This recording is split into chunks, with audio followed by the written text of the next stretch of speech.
یقیناً آپ کا رب سب کچھ جاننے والا کمال حکمت والا ہے۔ وَكَذَلِكَ يَجْتَبِيكَ رَبُّكَ، اور ایسے ہی آپ کا رب آپ کو منتخب کرے گا۔ اللہ تعالیٰ نے یوسف علیہ السلام کو ملنے والے بلند مرتبے کی خبر دی کہ جیسے تمہارے رب نے خواب میں تمہاری عزت اور سیادت دکھائی ہے، اسی طرح وہ تمہیں نبوت کا بلند درجہ عطا فرمائیں گے۔ اللہ تعالیٰ آپ علیہ السلام کو بہترین اوصاف عطا فرمائے گا۔ وَيُعَلِّمُكَ مِن تَأْوِيلِ الْأَحَادِيثِ، اور آپ کو باتوں کی اصل حقیقت سمجھنے میں سے کچھ سکھائے گا، یعنی اللہ تعالیٰ آپ علیہ السلام کو آسمانی کتابوں میں آنے والے سچے واقعات کی تعویل اور خوابوں کی تعبیر کا علم سکھائے گا۔ تعویل کا مطلب ہے کسی چیز کا انجام معلوم ہو جائے۔ حدیث سے یہاں مراد خواب ہیں۔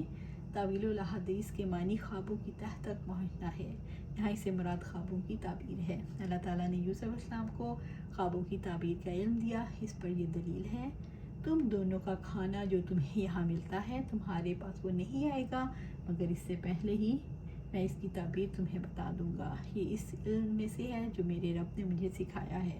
یقیناً میں نے ان کا طریقہ چھوڑ دیا جو اللہ تعالیٰ پر ایمان نہیں لاتے اور وہ آخرت کا کفر کرنے والے ہیں۔ سورہ یوسف آیت 37۔ وَيُتِمُّ نِعْمَتَهُ عَلَيْكَ وَعَلَىٰ آلِ يَعْقُوبَ، اور آپ پر اولاد یعقوب پر اپنی نعمت پوری کرے گا۔ بڑی نعمتوں میں سے سب سے بڑی نعمت نبوت ہے۔ اس نعمت کی تکمیل سے مراد نبوت کا مل جانا ہے۔ نعمت سے مراد وہ انعامات بھی ہیں جو موسیٰ علیہ السلام کو مصر لے جا کر عطا کیے گئے، یعنی وہ دنیا میں تجھے بھلائی عطا کرے گا اور آخرت میں بھی بھلائی عطا کرے گا۔ کما اتم علی ابویک من قبل ابراہیم و اسحاق، جیسا کہ اس سے پہلے اس نے آپ کے دونوں باپ دادا ابراہیم اور اسحاق پر اسے پورا کیا۔ اللہ تعالیٰ نے ابراہیم علیہ السلام اور اسحاق علیہ السلام کو بڑی بڑی نعمتوں سے نوازا، اسی لیے فرمایا جیسا ان کے لیے انعامات کی تکمیل کی آپ پر بھی کریں گے۔ نبوت اللہ کی طرف سے خصوصی ہدایت کی توفیق ہے۔ نبوت انسان کے اوپر اللہ تعالیٰ کی رحمتوں کی تکمیل ہے، اس لیے نبوت کو اتمام نعمت قرار دیا گیا۔ ان ربک علیم حکیم، یقیناً آپ کا رب سب کچھ جاننے والا کمال حکمت والا ہے، یعنی آپ کا رب فضیلت کے موقع کو جانتا ہے اور یہ کہ کون نعمتوں کے انتخاب کے لائق ہے، یعنی اللہ تعالیٰ کا علم تمام اشیاء اور بندوں کے سینوں میں چھپے ہوئے اچھے اور برے خیالات کو محیط ہے۔ حکیم کمال حکمت والا، یعنی وہ سب کو اپنے حمد اور حکمت کے مطابق عطا کرتا ہے، وہ حکمت والا ہے اور تمام اشیاء کو اپنے مقام پر رکھتا ہے۔ اللہ سبحانہ تعالیٰ سے دعا ہے کہ ہم بھی اپنے خوابوں پر غور کریں اور دیکھیں اللہ سبحانہ تعالیٰ ہمیں کس طرح خوابوں کے ذریعے کچھ بتا رہے ہیں اور ہم اس سے ہدایت حاصل کریں، اور کب یہ ہوگا جب ہم اللہ تعالیٰ کے ساتھ اپنا تعلق مضبوط کریں گے اور اخلاص کے ساتھ اس کے ساتھ اپنے آپ کو جوڑیں گے۔ اللہ سبحانہ تعالیٰ ہمیں قرآن و سنت کے مطابق زندگی گزارنے کی توفیق عطا فرمائے اور اپنے دین کو اپنی زندگیوں میں قائم کرنے کی توفیق عطا فرمائے اور اس پر استقامت عطا فرمائے۔ آمین یا رب العالمین۔